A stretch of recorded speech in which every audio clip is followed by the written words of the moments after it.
Why are women so underrepresented in tech and digital? And what can we do? And what can we do? So first part, why are women so underrepresented?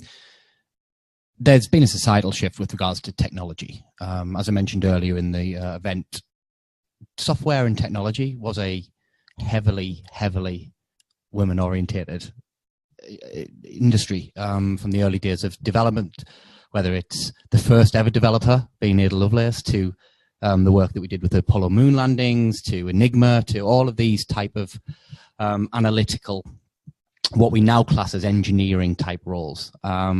It's just gone full shift. And I think when we look at the change of educational structure in the way that men have been more predominantly pushed towards university, when women historically with societal views in the UK being pushed more towards family, we see that, and that's now coming to fruition with the career choices.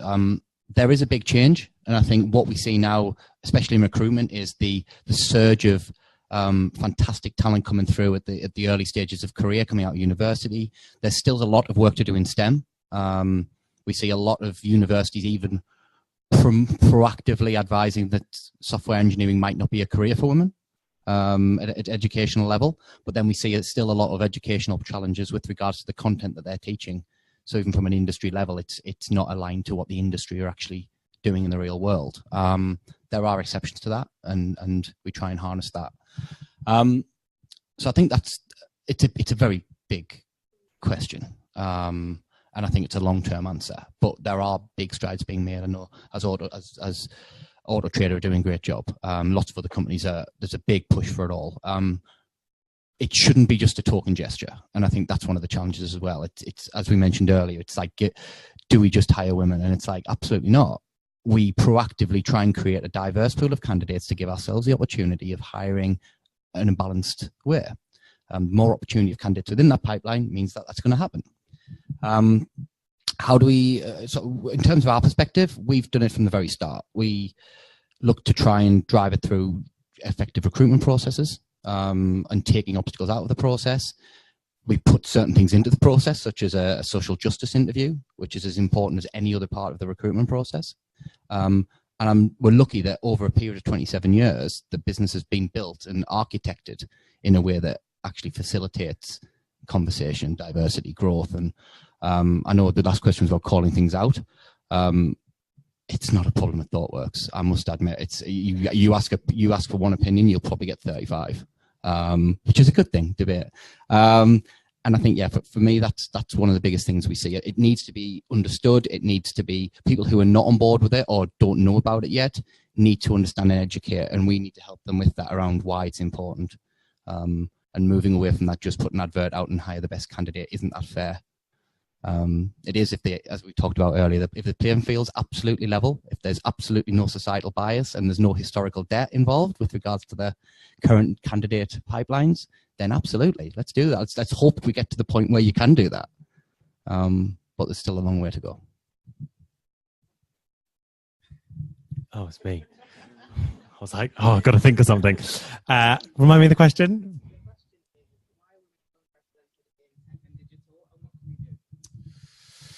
So I used to work in recruitment, so I kind of have a bit of a view.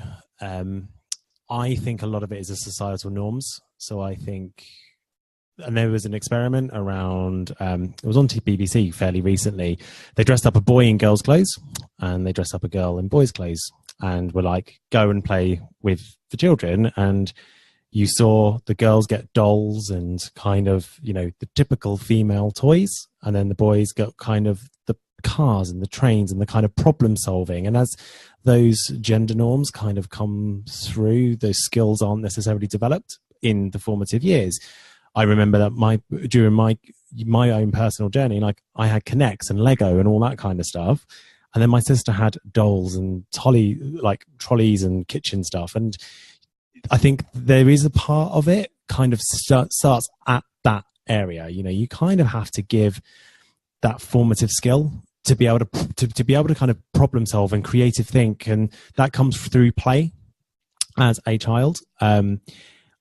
whether that's true or not, that's my own personal view. But I think, if you kind of root it down, it's that bias as, girls are girls, boys are boys. We talk a lot around gender neutral, John Lewis hitting the press. And if ever you want to kind of fuel yourself for inclusion, read the articles, the comments on Facebook on those. But, so what if a girl wants a dinosaur on her outfit? I really don't care. But people are so kind of caught up on girls are girls, boys are boys, and they are very different. And actually, I think, you know what? If a girl wants to do something, climb trees, do whatever, great, have a lovely time. Jo was telling me about her kind of kids and was like, there's no colors for boys or girls. If I want a pink one, I'll have a pink one. If I want a blue one, I'll have a blue one. And I think it's those kinds of ways that but I don't think everyone's on that journey just as yet. So when Neil finished talking, I was thinking, what more can I say? So I was going to echo what Neil said, but I thought the one thing I'd add will be about young children in the formative years. So you just ruined that for me. Very flexible. But I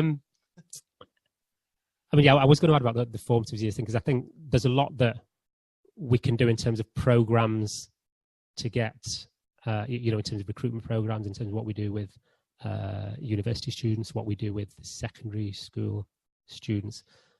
But I think it does start a lot earlier with the children, and with the way parents think, and with the way teachers think, and the way headmasters think, and all that conditioning. And I think that's ultimately the way you're going to solve it, because it's not just about the processes, which you can do all the great things about getting a big pool, but ultimately the individual person who's going to apply for that job is going to, it's ultimately their decision more than anything, really. So yeah, probably not an awful lot more I would add. I think in terms of the flexible working thing is an interesting. I don't know exactly what your point was going to be. I think from having a flexible working perspective, if people see that as the norm, and people talk a lot, don't they, about the millennials now in the workplace, and they know that you could actually just, work shouldn't be a place you go to. It should just be something you do, and you should be able to do it on your own terms. As people start to balance and work and life becomes genuinely integrated in a healthy way, that is one thing that'll make it easier. I think, and tech and just also remember, tech and digital will pretty much every business is pretty much digital now, right? Like Auto Trader isn't just these thick magazines anymore. Any business, there's no magazines. So every business is digital now anyway. So digital should just become the norm for careers. Yeah, I think the only thing to add is there's lots to be done as well in retaining women in digital and technology and promoting women. So loads of things through mentoring, through making sure that when they reach a point in their career, there's no ceiling there, because this is how we're going to create those role models that the younger generation is going to look up to. So I think a lot of effort is being put in attracting women. That's right, and this should continue, but it should be combined with retaining and promoting women in those areas.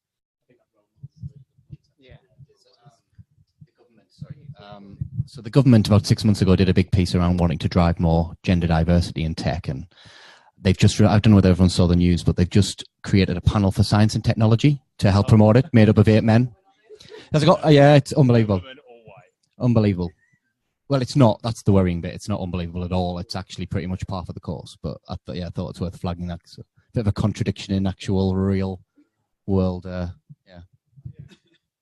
Yeah, I can kind of add to this a little bit as well. So in terms of the women in tech, some of you might know I've recently launched an academy called She Can Do IT. And that is basically to get unemployed mums into tech.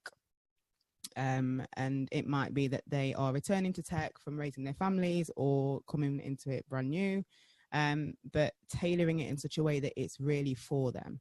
So we're not just putting an ad out there to say, yes, we're going to include some flexible working in the hope that they might apply for it. They're probably not even looking. It's doing it in such a way that it's for them. They read it and it speaks to them. They think that we're talking to them because we are. So the Academy, I'm working with a number of organisations where we're going to start doing that. We're going to get mums from all walks of life that are unemployed. They've all got that in common. and start training them up to be consultants and, you know, technicians and stuff. So those kind of things will help as well. The next one I am so excited about. This whole event really has been about this question for me. So would a person's hairstyle